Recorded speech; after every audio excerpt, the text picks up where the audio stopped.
Sistem pencernaan merupakan serangkaian jaringan organ yang memiliki fungsi untuk mencerna makanan. Terjadinya pencernaan mekanis dan kimiawi. Mulut berfungsi untuk mengunyah makanan menjadi lebih halus agar mudah dicerna. Di dalam mulut terjadi pencernaan secara mekanis oleh gigi dan kimiawi oleh enzim bagi makanan yang telah dalam sistem pencernaan manusia, yaitu menyimpan makanan dan cairan yang tertelan, mencampur makanan dan cairan pencernaan kosong, dan ileum, usus penyerapan. Duodenum.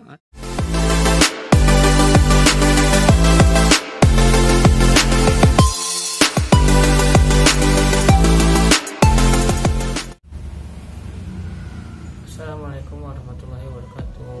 Hai teman-teman, bertemu lagi kita di DMP Nanti Channel dan segmen biologi.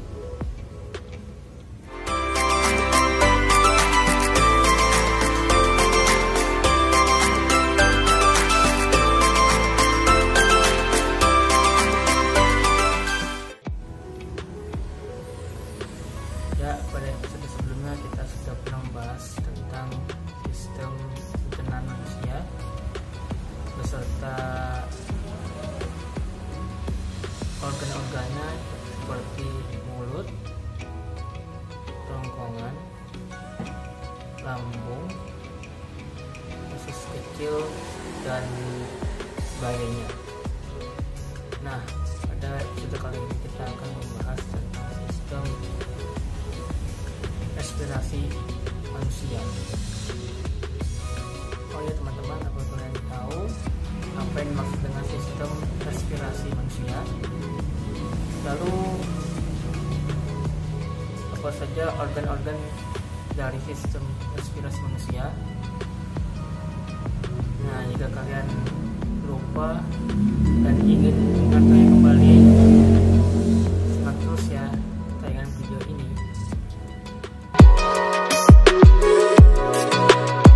Sistem pernapasan pada manusia berfungsi untuk menghirup oksigen dan mengeluarkan karbon dioksida.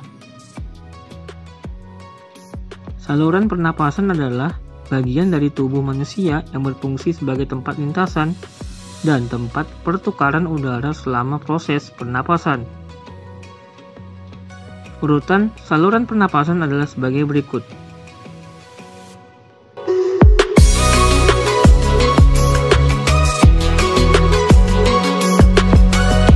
Organ-organ sistem respirasi manusia yang pertama adalah rongga hidung. Rongga hidung memiliki selaput lendir yang berfungsi untuk menangkap benda asing yang masuk melalui saluran pernapasan. Di dalam rongga hidung terdapat beberapa struktur penyusun, yakni kelenjar minyak, kelenjar keringat, rambut pendek dan tebal untuk menyaring partikel kotoran, dan kongka yang berfungsi menghangatkan udara yang masuk.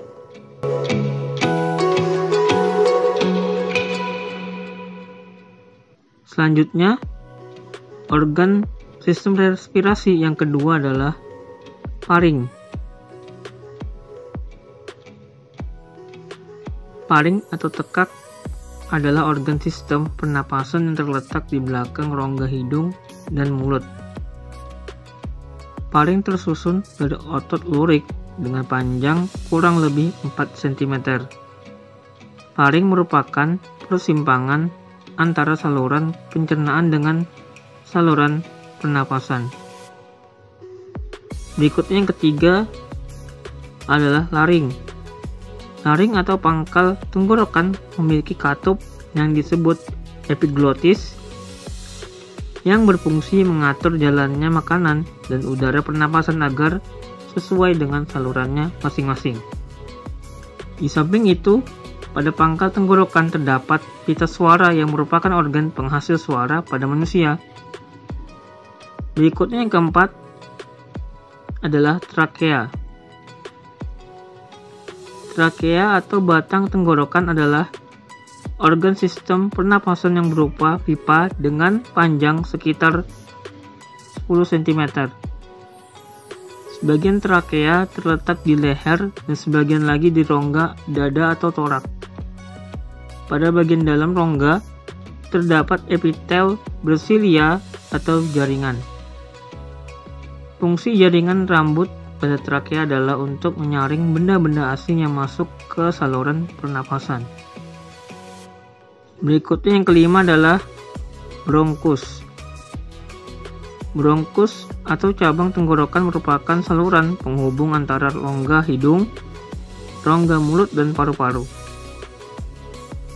Bronkus terbagi menjadi dua, yakni bronkus kanan dan bronkus kiri. Bronkus bercabang-cabang lagi menjadi bronkiolus. Berikutnya yang keenam adalah alveolus.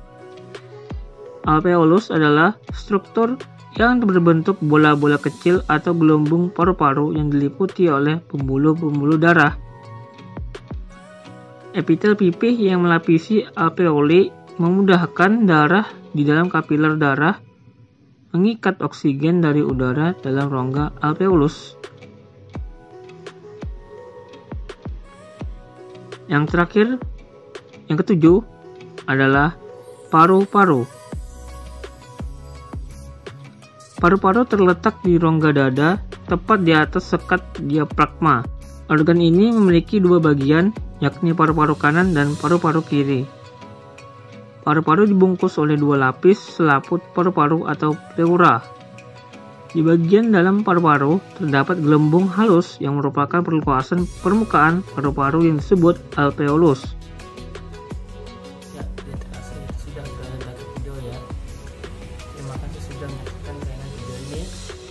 Semoga apa yang saya sampaikan tadi dapat dimengerti dan bermanfaat sekaligus menambah pengetahuan baru bagi teman-teman viewers yang nontonnya. Saksikan terus di MT nanti channel. Sampai jumpa di episode selanjutnya dalam segmen biologi.